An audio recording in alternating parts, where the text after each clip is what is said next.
જો સૌથી પહેલાં તો ધ્વનિએ કહી દઉં કે કાટમાળ ખસેડવાની કામગીરી સમગ્ર રાત્રિ દરમિયાન ચાલી અને હજુ પણ ચાલી રહી છે. હવે મુખ્યમંત્રી આજે રાજકોટ આવશે તેની વાત કરીએ તો મુખ્યમંત્રી 7 વાગે હીરાસર એરપોર્ટ પાસે એટલે કે ગણતરીની મિનિટોમાં હીરાસર એરપોર્ટ ઉતરશે અને ત્યાંથી મોટર માર્ગે તેઓ આ ઘટના સ્થળ જે આપ જોઈ રહ્યા છો ત્યાં પહોંચશે. અહીંયા ઘટના સ્થળની મુલાકાત લીધા બાદ તેઓ જે ઈજાગ્રસ્તો છે એટલે કે આ જે દુર્ઘટના બની એ દુર્ઘટનાની અંદર જે ઈજાગ્રસ્ત થયા છે તેમને રાજકોટની 2 ખાનગી હોસ્પિટલમાં સારવાર માટે ખસેડવામાં આવ્યા છે. ત્યાં જશે, ત્યાં તેમની સાથે મુલાકાત કરશે. ત્યારબાદ તે સિવિલ હોસ્પિટલ જશે કે જ્યાં રાત્રિ દરમિયાન ડીએનએ ટેસ્ટ માટેના સેમ્પલ લેવાની પ્રક્રિયા ચાલી હતી એટલે કે ભોગ બનનારના પરિવારજનો જ્યાં છે ત્યાં જશે, ત્યાં તેમની સાથે મુલાકાત કરશે. આ ઉપરાંત મૃતદેહ જ્યાં રાખવામાં આવ્યા છે અલગ અલગ 2 સ્થળોએ એમ્સ હોસ્પિટલમાં પણ રાખવામાં આવ્યા છે અને સિવિલ હોસ્પિટલમાં પણ રાખવામાં આવ્યા છે. ત્યાં પણ મુખ્યમંત્રી જશે. ત્યારબાદ જરૂર જણાશે તો પ્રશાસન અધિકારીઓ સાથે કલેક્ટર કચેરી ખાતે બેઠક પણ કરી શકે એ પ્રકારેની માહિતી મળી છે. હવે આજની જે ઘટનાક્રમ રહેવાનો છે તેની વાત કરીએ તો જે એસઆઈટીની ટીમ નીમવામાં આવી છે એ એસઆઈટીના સભ્યો ગઈકાલ રાતથી અને કેટલાક સભ્યો આજે વહેલી સવારે રાજકોટ પહોંચી ચૂક્યા છે.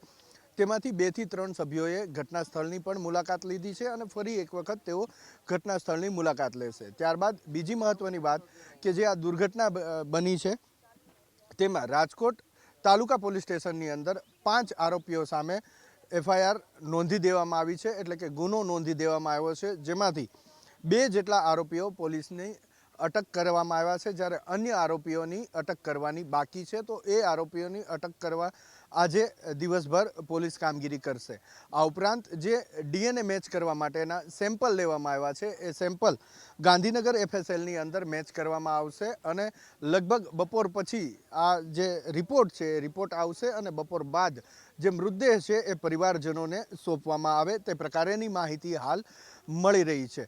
તો આ પ્રકારેની કામગીરી ચાલશે. બીજી તરફ અત્યારે દ્રશ્યની અંદર આપને દર્શાવવાનો પ્રયાસ કરીશું જે રાજકોટના પદાધિકારીઓ છે જેની અંદર ધારાસભ્ય છે, રાજ્યસભાના સાંસદ રામ મોકરિયા છે, ધારાસભ્ય દર્શિતા શાહ છે, રમેશ ટીલાળા છે, આ તમામ લોકો મેયર છે એ પણ અહીંયા પહોંચ્યા છે કારણ કે થોડી વારની અંદર મુખ્યમંત્રી ભૂપેન્દ્ર પટેલ અહીંયા પહોંચવાના છે. તેમની સીએમ સિક્યુરિટી જે છે એ સીએમ સિક્યુરિટી અત્યારે પહોંચી ચૂકી છે. પોલીસનો પણ અહીંયા બંદોબસ્ત ગોઠવી દેવામાં આવ્યો છે. થોડી વારની અંદર ધ્વનિ જે પ્રમાણે મેં કહ્યું એ લગભગ 7 વાગે અને 20 થી 30 મિનિટના અરસામાં મુખ્યમંત્રી ભૂપેન્દ્ર પટેલ અહીંયા પહોંચી જશે. એક તરફ પોલીસની કામગીરી ચાલુ છે, બીજી તરફ પ્રશાસનની આ દુર્ઘટના બની એની પાછળની તપાસની કામગીરી ચાલુ છે. તો એસઆઈટી જે નીમવામાં આવી છે એ એસઆઈટીની તપાસ પણ ચાલી રહી છે કારણ કે 72 કલાકની અંદર તેમને પ્રાથમિક રિપોર્ટ આપવાનું કહેવામાં આવ્યું છે અને 10 દિવસની અંદર સંપૂર્ણ રિપોર્ટ રાજ્ય સરકારને સબમિટ કરવાનું કહેવામાં આવ્યું છે. એટલે એ રીતની કામગીરી પણ ચાલી રહી છે.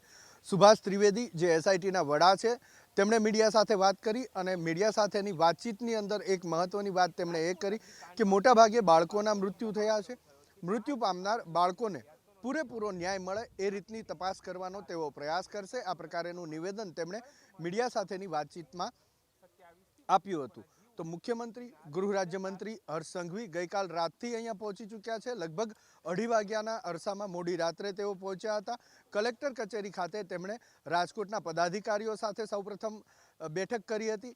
ત્યારબાદ તેમણે એસઆઈટીના સભ્યો જે હાજર હતા તેમની સાથે બેઠક કરી હતી.